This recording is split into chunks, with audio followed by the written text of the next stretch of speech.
कुरुक्षेत्र की अंतिम संध्या। महाभारत का युद्ध समाप्ति की ओर था।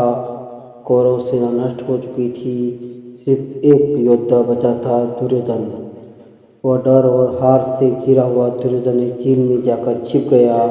पांडव उसे खोजते रहे।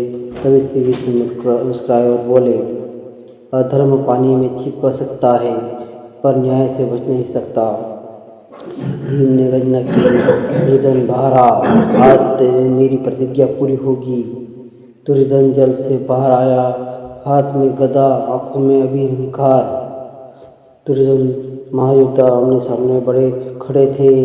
एक तरफ भीम, दूसरी तरफ दुर्योधन। गदा टकराई, धरती कांप उठी। हर बार में बिल्ली की गूंज थी। तभी वहां पहुंचे बलराम, गदा युद्ध के गुरु। उन्होंने कहा, नियमों से युद्ध होगा। युद्ध शुरू हुआ। दुर्योधन का शरीर वज्र जैसा था। भीम के बाहर से उसे गिरा नहीं पा रहे थे। भीम थकने लगा, दुर्योधन हंसने लगा। तभी श्री कृष्ण ने अपने जंघा को हाथ मारा और संकेत था कि यह प्रतिज्ञा याद दिलाने का संकेत।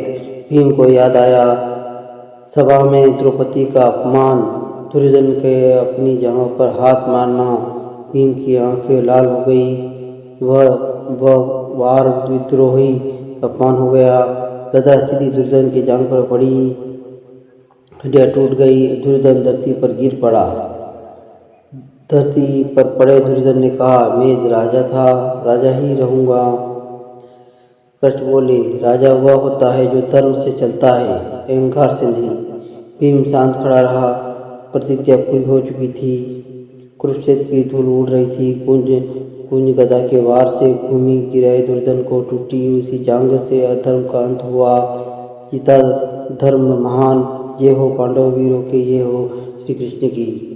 अहंकार का सिर चाहे ऊंचा हो, धर्म की गदा उसे झुका ही देती है। जय श्री कृष्ण। धर्म वार्ता चिन्ह में आपका स्वागत है। शानदार वीडियो देखें और सब्सक्राइब करें और शेयर करें।